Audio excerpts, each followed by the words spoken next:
എഴുതിയെടുക്കുക.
എല്ലാവരും ഒന്ന് എണീറ്റ് എണീക്കണ്ട എണീക്കണ്ട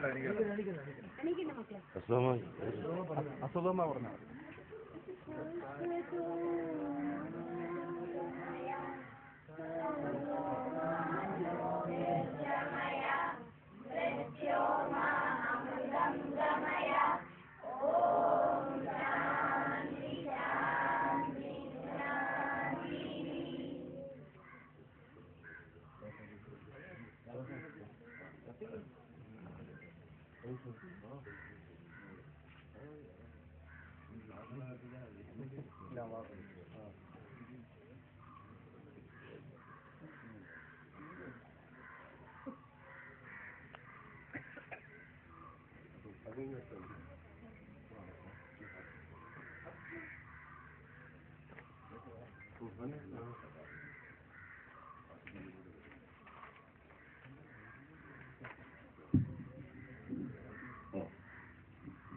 വേദപഠന കേന്ദ്രത്തിന്റെ ഉദ്ഘാടനത്തിനായി ആദരണീയനായ ശ്രീ വൈദ്യനാഥൻ സാറിന്റെ അഭാവത്തിൽ ശ്രീ ഭദ്രൻ സാറിനെ ക്ഷണിക്കുന്നു.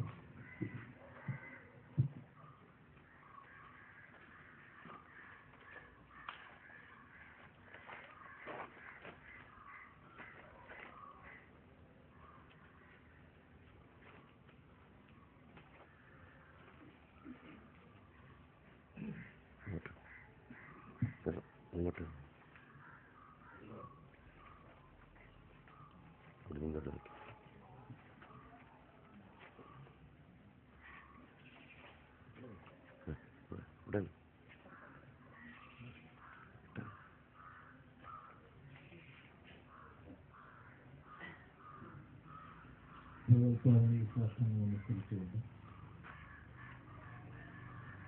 ഈ ക്ഷേത്ര സന്നിധിയിൽ ഇത്രയും മനോഹരമായ പ്രഭാതത്തിൽ ഇത്രയും കുട്ടികൾക്ക് വേദം അഭ്യസിക്കാനുള്ള എല്ലാ സൗകര്യവും ചെയ്തു തന്ന ക്ഷേത്ര ഭാരവാഹികളെ നയിച്ചുകൊണ്ട് ഇന്നേ ദിവസം ക്ഷേത്രത്തിൻ്റെയും സത്യസായി വേദവാഹിനി ഗ്രൂപ്പിൻ്റെയും ആഭിമുഖ്യത്തിൽ വേദ പഠന കേന്ദ്രം ആരംഭിക്കുക.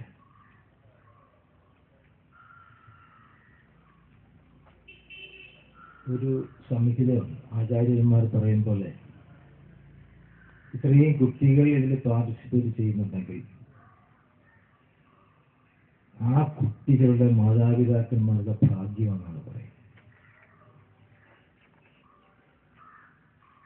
അവരുടെ ആ ഗ്രേറ്റ്നെസ് കൊണ്ടാണ് ഈ കുട്ടികൾക്ക് ഇതിൽ പങ്കെടുക്കാൻ കഴിയുന്നത്. നമ്മൾ വിചാരിക്കും പോലെ ഒരവതാര കാലഘട്ടത്തിൽ അന്ന് ജീവിച്ചിരുന്ന എല്ലാ പേർക്കും ആ അവതാരങ്ങളെ പോലും പൂർണ്ണമായിട്ട് ഉൾക്കൊള്ളാൻ കഴിയാത്ത അവസ്ഥ എല്ലാ കാലഘട്ടത്തിലും ഉണ്ടായിട്ടുണ്ട്. വേദ പഠനം എന്ന് പറയുന്നത്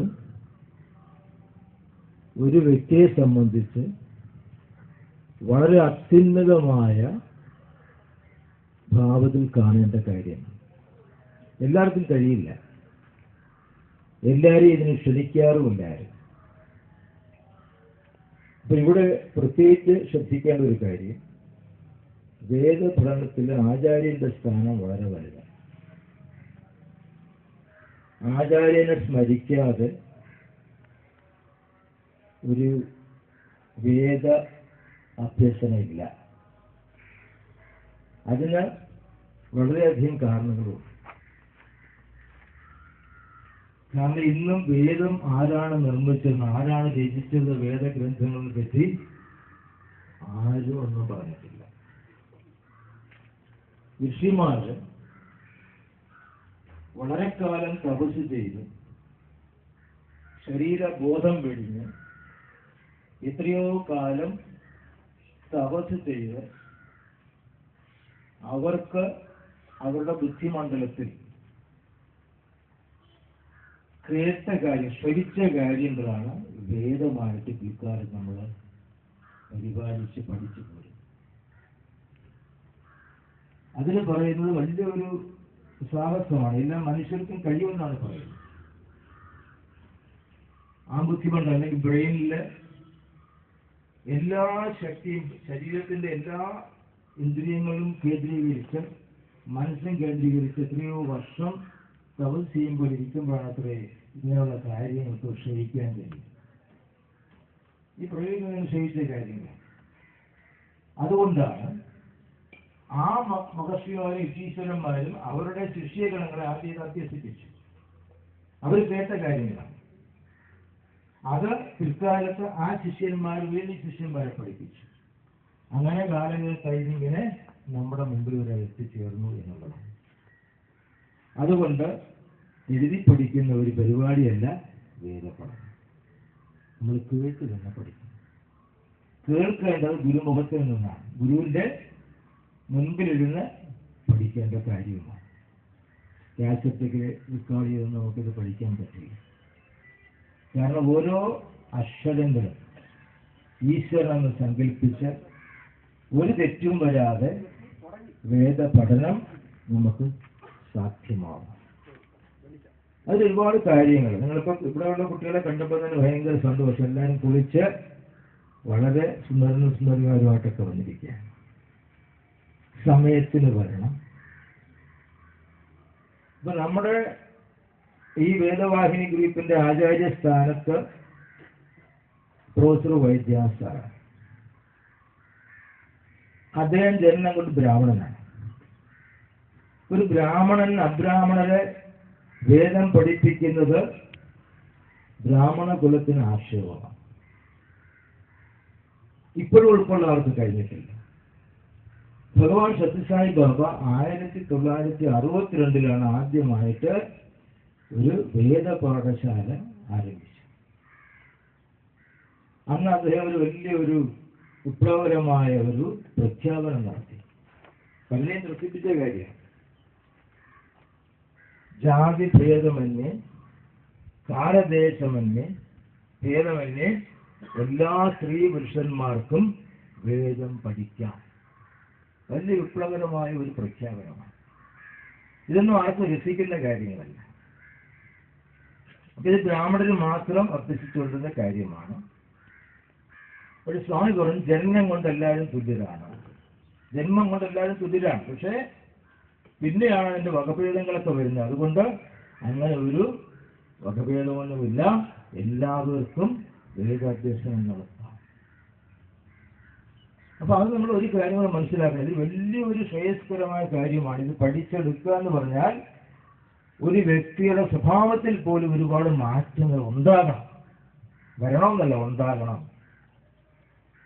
ധർമ്മം, അഹിംസ, ഇങ്ങനെയുള്ള ഒരുപാട് തത്വങ്ങൾ നിങ്ങളിൽ നിങ്ങൾ അറിയാതെ തന്നെ കടന്നുകൂടും. ധാർമ്മികമായ ജീവിതം നയിക്കാനാണ് ഇതിന്റെ പിൻബലം. അതിനുള്ള പ്രേരണ കിട്ടണം. വെറുതെ ഒരു സ്കൂളിൽ പോയി കുറെ കീർത്തനങ്ങൾ പഠിക്കുമ്പോഴൊന്നും പഠിച്ചാൽ പോരാ. ഇത് ജീവിതത്തിൽ പ്രതിഫലിപ്പിക്കാൻ കഴിയണം. അതാണ് ഇതിന്റെ വലിയ നേട്ടം. ഇത് ആചാര്യന്റെ ഒരു ഉത്തരവാദിത്തങ്ങളാണ്. ആചാര്യന്റെ മുഖത്ത് നോക്കി പഠിക്കണമെന്ന് അതുകൊണ്ടാണ് ഓരോ കാര്യങ്ങൾ പറഞ്ഞു തരുമ്പോഴും അതിന്റെ വിശദീകരണത്തിൽ ഈ ഭാഗങ്ങളൊക്കെ തൊട്ട് പറഞ്ഞുകൊണ്ടിരിക്കും. അപ്പൊ വൈദ്യാസാനെ കുറിച്ച് പറയുമ്പോൾ അദ്ദേഹം ഇത് ഈ പറഞ്ഞ പോലെ ഒരു വലിയൊരു ചലഞ്ചായിട്ടാണ്, ഒരു സാഹസമായിട്ടാണ് ഇത് ക്ലാസ് ഒരു 22-23 വർഷം മുമ്പ് തിരുവനന്തപുരത്ത് ആരംഭിച്ചു. ഇപ്പോ വേദങ്ങളിൽ ഏറ്റവും പ്രധാനമെന്ന് പറയുന്ന രുദ്ര മന്ത്രം കേരളത്തിൽ 3000 പേര് മുഴുവൻ പഠിച്ചു കഴിഞ്ഞു. അദ്ദേഹത്തിന്റെ ശിക്ഷണം കൊണ്ടാണ്. അത്ര ധീരതയോടെ ഇത് പഠിപ്പിച്ചു കഴിഞ്ഞു. നിങ്ങളും ഒരു വർഷത്തിനുള്ളിൽ ഇതെല്ലാം പഠിച്ചു കഴിയും. എല്ലാ ഞായറാഴ്ചയും ഇവിടെ ക്ലാസ് ഉണ്ടാവും. നിങ്ങൾ ഒരിക്കലും ഒരു ക്ലാസ് പോലും മിസ് ചെയ്യരുത്. തുടങ്ങിക്കഴിഞ്ഞാൽ റെഗുലാരിറ്റി, അതാണ് എപ്പോഴും ആചാര്യം പറയുന്നത്. അതാണ് ആചാര്യന് കൊടുക്കുന്ന ദക്ഷിണ. ഇവിടെ ദക്ഷിണയൊന്നുമില്ല. ദക്ഷിണ അതാണ്. എല്ലാ ക്ലാസ്സിലും മുടങ്ങാതെ വരിക എന്നുള്ളതാണ് നിങ്ങളെ സംബന്ധിച്ച് ആചാര്യന് കൊടുക്കേണ്ട ദക്ഷിണ.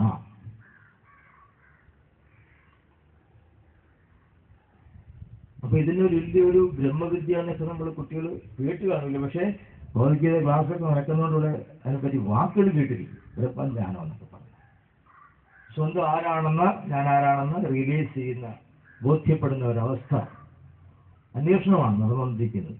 അപ്പൊ അങ്ങനെ വരുന്ന കുട്ടികള് അത്രയും ഉന്നതമായ ശ്രേണിയിലേക്ക് കടക്കാനാണ് വേദപഠനം നടത്തുന്നത്. ഇത്രയൊക്കെ വലിയൊരു ഉദ്യമം ജീവിതത്തിൽ വരുമ്പോൾ സ്വല്പമൊക്കെ നമുക്കൊരു ത്യാഗമൊക്കെ എടുക്കേണ്ടി വരില്ലേ? സ്വല്പം ഒരു ത്യാഗം വേണം. പ്രധാന കാര്യം ആന്തരിക ശുദ്ധി പോലെ ബാഹ്യശുദ്ധിയും ഒരു വ്യക്തിക്ക് വേദപഠനത്തിൽ അത്യാവശ്യ ഘടകം. അതിനൊരു ചെറിയ കാര്യം മാത്രമേ ആചാര്യൻ നമ്മോട് പറഞ്ഞിട്ടുള്ളൂ. എന്താണെന്നറിയാമോ? ഇത് പഠിക്കുന്നവര് പൂർണ്ണമായിട്ടും സസ്യബുക്കായിട്ടും മാറും. അതിന് കഴിയാൻ പ്രയാസമുണ്ടോ? സസ്യബുക്കാൻ പ്രയാസമുണ്ടോ? വെജിറ്റേറിയൻ പ്രയാസമുണ്ടോ? പുട്ടുപുറത്തിൽ ഞങ്ങളൊരിക്കൽ ഒരു കാഴ്ച കണ്ടു. നമ്മൾ അതിശയിച്ചു. ഗൾഫ് കൺട്രീസിൽ നിന്ന് വരെ വളരെ ഗ്രൂപ്പായിട്ട് അവിടെ വന്ന് വേദം പറയുന്നുണ്ട്, ഗ്രൂപ്പായിട്ട് വേദം ജപിക്കുന്നുണ്ട്. എങ്ങനെ അവർ പഠിച്ചിട്ട് വന്നു അതിശയിച്ചു. റഷ്യയിൽ നിന്ന് ഒരു ഗ്രൂപ്പ് ഒരിക്കൽ വന്നിരുന്നു, ജപ്പാനിൽ നിന്ന് വന്നിരുന്നു, ജർമ്മനിയിൽ നിന്ന് വന്നിരുന്നു. എല്ലാ പാശ്ചാത്യ രാജ്യങ്ങളിൽ നിന്ന് വേദം പഠിക്കാനും പഠിച്ചത് ഭഗവാന്റെ മുന്നിൽ ജപിക്കാനും വളരെ ഗ്രൂപ്പായിട്ട് വരാറുണ്ട്. അവിടെ പഠിക്കുന്ന കുട്ടികളിലും ഈ രാജ്യങ്ങളിൽ നിന്നുള്ള കുട്ടികൾ അവിടെ പഠിക്കുന്നു. 30,000 പേര് അസംബ്ലി ഇരിക്കുന്ന ഭഗവാൻ ദർശന സമയത്ത് ഒരു റഷ്യൻ ഒരു കുട്ടിയെ വിളിച്ച്, നിങ്ങളേക്ക് പ്രായമുണ്ട്, സ്റ്റേജിൽ നിർത്തിയിട്ട് സ്വാമി ഒരു വേദ സൂക്തം ജപിക്കാൻ പറയും. ഭാഷ പോലും വ്യത്യസ്തമാണ്, ഭാഷ പോലും അറിയില്ല. സാംസ്കൃതം ദേവനായി ലിപിയൊക്കെയാണ് വേദങ്ങൾ ജനിച്ചിരിക്കുന്നത്. പക്ഷെ നമ്മളെ സംബന്ധിച്ച് ഇതെല്ലാം മലയാളത്തിലാക്കി തന്നത് വൈദ്യനാഥ് സാറിന്റെ കഴിവുകൊണ്ടാണ്. ഇപ്പൊ മലയാള പുസ്തകങ്ങൾ അവൈലബിൾ ആണ്. അപ്പൊ ആ കുട്ടി ജനിച്ചു കഴിഞ്ഞപ്പോ സ്വാമി ഒരു കാര്യം ചോദിച്ചു. നമ്മളെല്ലാവരും കേട്ടോണ്ടിരിക്കുക, നീ വെക്കേഷനൊക്കെ നാട്ടിൽ പോകുമ്പോ പാരന്റ്സൊക്കെ ഇടയ്ക്ക് കഴിക്കുന്ന ഒരാളോടൊക്കെ നീ ചേരാറുണ്ടോ എന്ന് ചോദിച്ചു. വേദം പഠിക്കുന്ന കുട്ടിയല്ലേ നീ, നിനക്ക് നിർത്തിക്കൂടെ എന്ന് ചോദിച്ചു. നീ നിർത്തണം. പറഞ്ഞു നിർത്തണമെന്നറിയോ? ഒറ്റ ആലോചിച്ചില്ല. ഫ്രം ദിസ് മോമെന്റ് ഓൺവേർഡ്സ്, ഈ നിമിഷം മുതൽ ഞാനിതൊക്കെ പൂർണ്ണമായിട്ട് വർജിക്കുകയാണ് സ്വാമി. നീ തൊടുവില്ലാന്ന് പറഞ്ഞു. ശബദം പോലെ. ഇത് വേദം പഠിക്കുമ്പോൾ ഈ പറഞ്ഞ പോലെ അതിൽ വേറൊരു മനുസ്മൃതിയൊക്കെ പറഞ്ഞ കാര്യങ്ങളാണ്. കാരണം പറയുന്നത് പഠിപ്പിക്കുന്ന ഗുരുവിന് വരെ ജീവിതത്തിൽ ബുദ്ധിമുട്ടുണ്ട്, ഭൗതിക ബുദ്ധിമുട്ടുണ്ടാവുന്നതാണ് അങ്ങനെ ഒരു ശിഷ്യനെ പഠിപ്പിച്ചു കഴിഞ്ഞാൽ. അപ്പൊ അതുകൊണ്ട് നിങ്ങൾ എല്ലാവരും ഓർമ്മിക്കേണ്ട കാര്യമാണ്. പ്രയാസമുണ്ടോ ആർക്കെങ്കിലും കേൾക്കുമ്പോൾ? ഇല്ല, പ്രയാസം വരാൻ പാടില്ല. പ്രയാസം ചിലപ്പോൾ നിങ്ങൾക്കെല്ലാ പാരൻസിനും മാതാപിതാക്കന്മാർക്ക് വരും. അവരുടെ പ്രയാസവും മാറണം. കാരണം നമ്മളിത് വരുമ്പോൾ നമ്മളെ ഈ നോൺ വെജൊക്കെ കഴിച്ചാലേ ശക്തി ഉണ്ടാവുള്ളൂ എന്നൊക്കെ പറയുന്ന അതിന് നമ്മുടെ പ്രകൃതി ശാസ്ത്രജ്ഞന്മാർ പറയുന്നത് അറിയോ? ഏറ്റവും ശക്തി കൂടിയ മൃഗം ഏതാണ്? ഇവിടേക്ക് വരാറില്ല മൃഗത്തില്. തൊടില്ല നോൺ വെജിറ്റേറിയൻ അല്ലേ? നോൺ വെജ് ഐറ്റവും തൊടുവില്ല. ഏറ്റവും ശക്തിയുള്ള ആരൊക്കെ ഇതൊന്നും ആവശ്യമില്ല. അപ്പൊ ശക്തി വന്ന് ഇതിന്റെ പിൻബലം കിട്ടുമെന്ന് പറയുന്നത് വെറുതെയാണ്. ശാസ്ത്രീയമായിട്ടുള്ള ഇപ്പൊ തെളിയിച്ചിട്ടുള്ളത് വെജിറ്റേറിയൻസിനാണ് അത്ര ഏറ്റവും കുറവ് അസുഖങ്ങൾ വരുന്നത്. അപ്പൊ നിങ്ങൾ എല്ലാവരും അതിന് ഇതിന് മുകളിൽ തയ്യാറാവണം.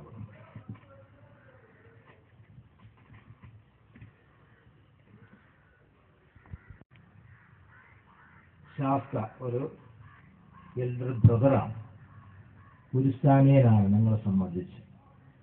വൈദ്യനാഥ് സാറ് ഇന്ന് വരേണ്ടിയിരുന്നതാണ്. അദ്ദേഹത്തിന് ഒരു മരണം, അടുത്ത ഒരു ബന്ധു മരിച്ചതിൻ്റെ പേരിൽ അമ്പലത്തിൽ വരാൻ പാടില്ലാത്തതുകൊണ്ട് അദ്ദേഹം ഇന്നും ഒഴിവായതാണ്.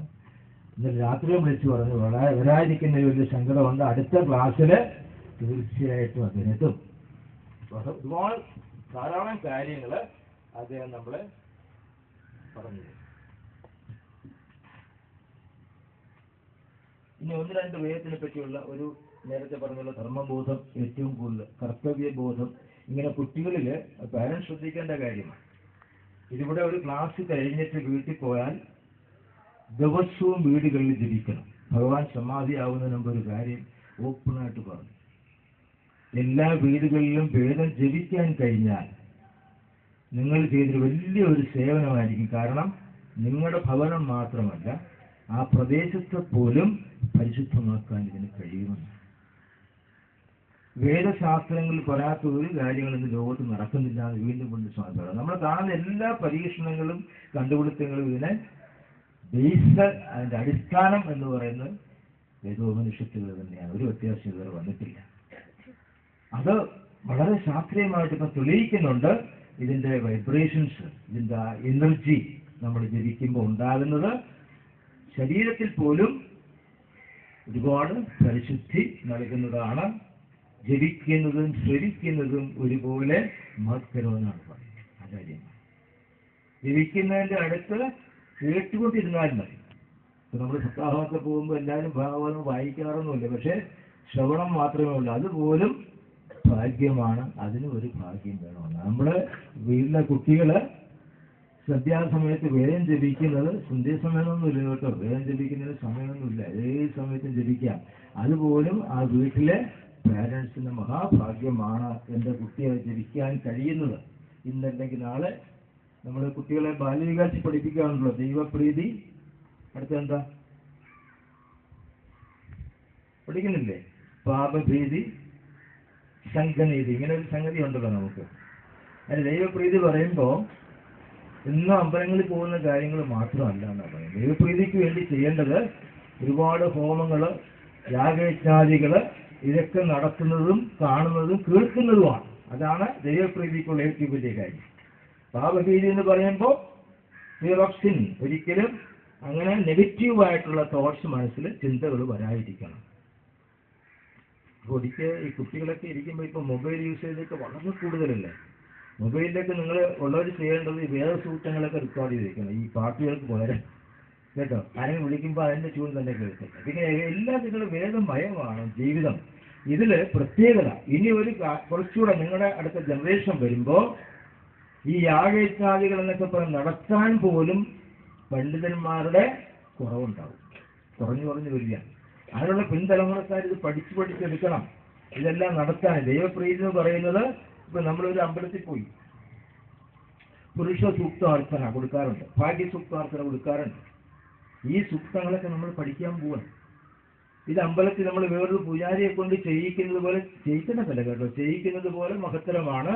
ഇത് നിങ്ങൾക്ക് തന്നെ വീട്ടിൽ നിന്ന് നിങ്ങളുടെ ഇഷ്ടദേവന്റെ മുമ്പ് ജപിക്കാൻ കഴിഞ്ഞാൽ, കാരണം ആലോചിച്ച് നോക്കൂ അല്ലേ, അറിയാത്തതുണ്ടല്ലേ നമ്മൾ വേറൊരു പ്രീസ്റ്റിനെ കണ്ടത് കൊടുക്കുന്നത്. ഇത് നിങ്ങൾക്ക് തന്നെ ജപിക്കാനും പഠിച്ചിട്ട് ജപിക്കാൻ കഴിഞ്ഞാൽ എത്ര മഹത്തരമായിരിക്കും. ഇതെല്ലാം നമുക്ക് പ്രാപ്തമാക്കാൻ കഴിയും. അതിനുവേണ്ടി പ്രാർത്ഥിക്കണം. എല്ലാ കാര്യങ്ങളിലും അച്ചടക്കം, അതുപോലെ കൃത്യനിഷ്ഠ, ഇതൊക്കെ ഇതിൻ്റെ പ്രധാന ഘടകങ്ങളാണ്.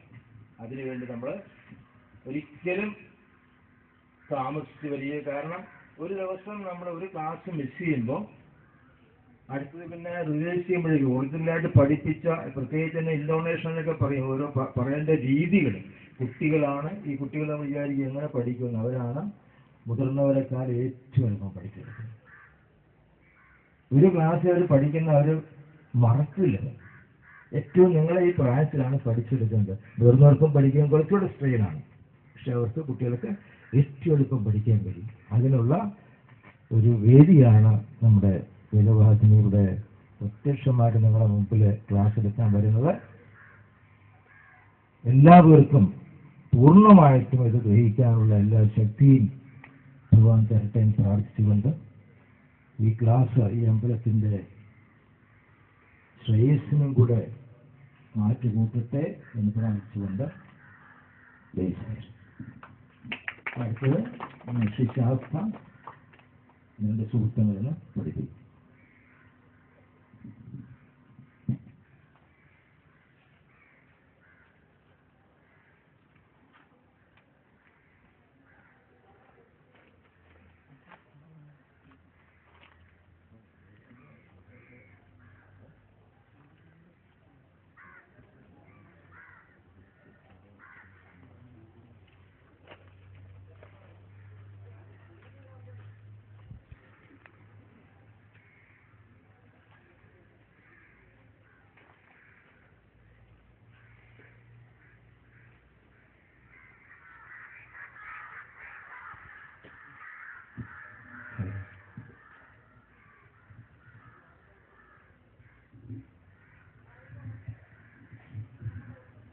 എല്ലാവർക്കും ഗുരുബ്രഹ്മ എന്ന സ്തോത്രം അറിയാമോ? ഗുരുബ്രഹ്മ അതൊന്ന് ചൊല്ലാം. കൈകൂട്ടി തൊഴുത്.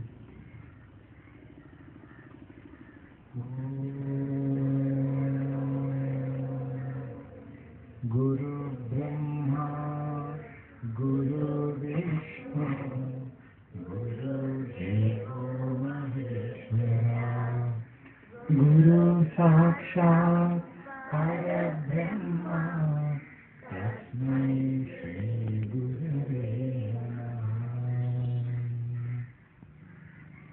ത്വമേവ മാതാ ച പിതാ ത്വമേവ ത്വമേവ ബന്ധുഃ ച സഖാ ത്വമേവ ത്വമേവ വിദ്യാ ദ്രവിണം ത്വമേവ ത്വമേവ സർവം മമ ദേവദേവ.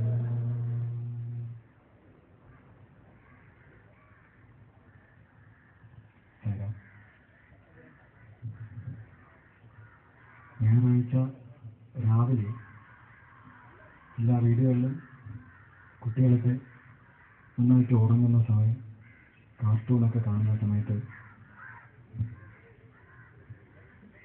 ഈശ്വരനാൽ സെലക്ട് ചെയ്യപ്പെട്ട് നല്ലവരായ നമ്മുടെ മുമ്പിലിരിക്കുന്ന എല്ലാ കുട്ടികളും, ഭാഗ്യം ചെയ്ത കുട്ടികൾക്ക് എല്ലാവർക്കും സായിരാം. നമ്മളിവിടെ പഠിക്കാൻ തുടങ്ങുന്നത് വേദമന്ത്രങ്ങളാണ്.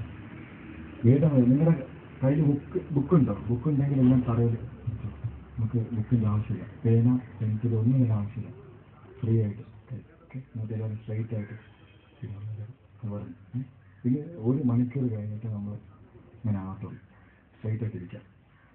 പക്ഷേ നമ്മൾ പഠിക്കാൻ പോകുന്ന വേദമന്ത്രങ്ങൾ, സാറ് പറഞ്ഞു, വേദമന്ത്രങ്ങൾ നമ്മൾ കോവിഡ് അർച്ചനയിലേക്ക് കൊടുക്കുമ്പോൾ തിരുമേനി ചൊല്ലുന്ന കേട്ടിട്ടില്ലേ മന്ത്രങ്ങളൊക്കെ? അപ്പോൾ അതാണ് വേദമന്ത്രങ്ങൾ. ഈ വേദമന്ത്രം ആരാണ് എഴുതിയത് എന്ന് ചോദിച്ചാൽ ആരായിരിക്കും എഴുതിയത്? ആര്? Correct, very good. ആര് രചിച്ചതല്ല. ഇതെങ്ങനെ ഉണ്ടായി? എന്നാ അറിയാലോ, ദൈവത്തിൻ്റെ ശ്വാസമാണ് വേദം. തസ്യ നിശ്വസിതം വേദമെന്നാണ്. ദൈവം ശ്വസിക്കുന്നത് തന്നെ വേദമന്ത്രങ്ങൾ ആണെന്നാണ് പറയപ്പെടുന്നത്. അപ്പൊ ഈ പഴയ ഋഷിവര്യന്മാര് ഇവർക്ക് ഈ വേദമന്ത്രം എങ്ങനെ കിട്ടി?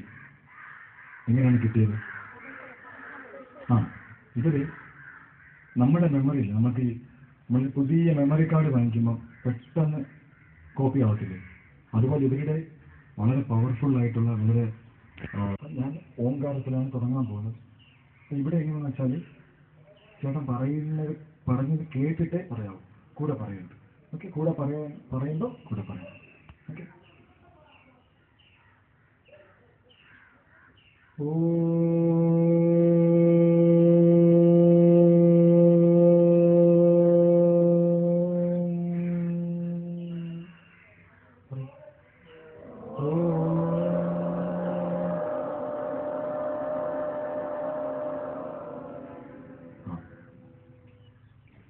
ഞങ്ങളുടെ ഭക്ഷണം കഴിച്ചായിരുന്നില്ല? കഴിച്ചില്ലേ? എന്നാലും ഉറക്കെ പറയണം. ഓക്കെ. ഓക്കെ, കുറച്ച് ഇന്നലെ കഴിച്ച കുറച്ച് എനർജിയൊക്കെ നമ്മൾ സേവ് ചെയ്ത് വെച്ചിട്ടില്ലേ, ആ എനർജി എല്ലാം കൂടെ എടുത്ത് കുറച്ചുകൂടെ പവർഫുള്ളായിട്ട് അന്നിവിടെ വേദമന്ത്രം ജപിച്ചപ്പോഴേ നല്ല വന്നായിരുന്നു ആരെങ്കിലും കേൾക്കാം. അന്നിവിടെ എല്ലാം ഇങ്ങനെ മുഴങ്ങിയില്ലേ. അപ്പം നിങ്ങളുടെ ഈ മന്ത്രങ്ങൾ ഈ ടീമാരി മൊത്തം ഇങ്ങനെ വൈബ്രേറ്റ് ചെയ്യും, കുറച്ചുകൂടെ പവർഫുള്ളായിട്ട്.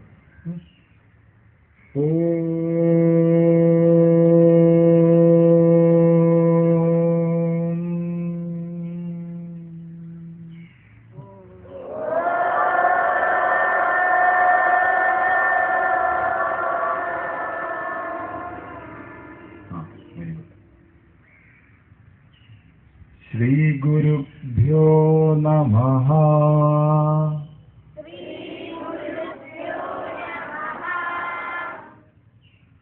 എല്ലാവരും ഒരുമിച്ച് പറയണം. പിന്നെ അക്ഷരശുദ്ധി വളരെ ഇമ്പോർട്ടൻ്റ് ആണ്.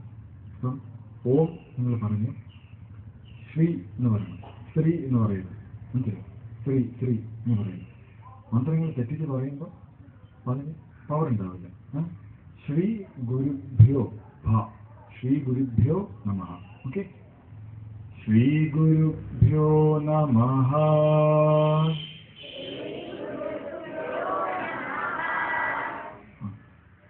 പേടില്ല, നമുക്ക് പതുക്കെ പറഞ്ഞാൽ മതി. നേരെ ഇരിക്കുന്നു ഇങ്ങനെ ആക്കിയത്. ഓക്കെ, ശ്രീ ഗുരുഭ്യോ നമഃ.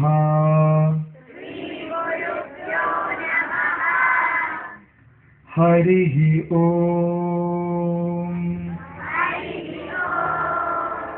ഹരിഃ ഓം, ഹരിഃ ഓം. ഓക്കെ, ശ്രീ ഗുരുഭ്യോ നമഃ.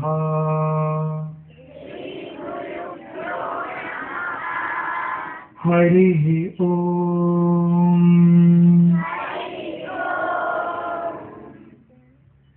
ഓക്കെ, പിന്നെ ആദ്യമായി പറയാം. കവിം കവീനാം ഉപമശ്ര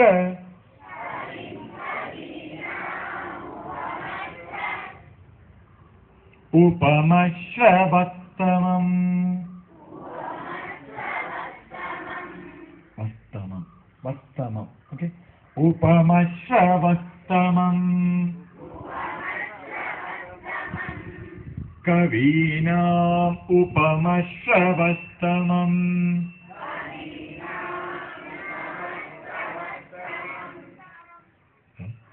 വസ്ത്രമല്ല, വസ്തമം. ഓക്കെ, വസ്തമം. കവീനാം ഉപമശ്രവത്തമം.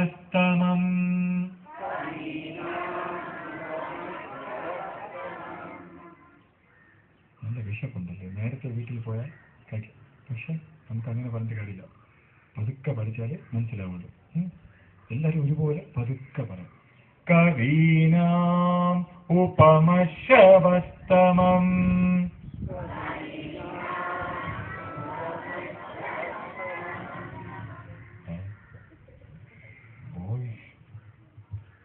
കവീനാം ഉപമശ്രവത്തമം.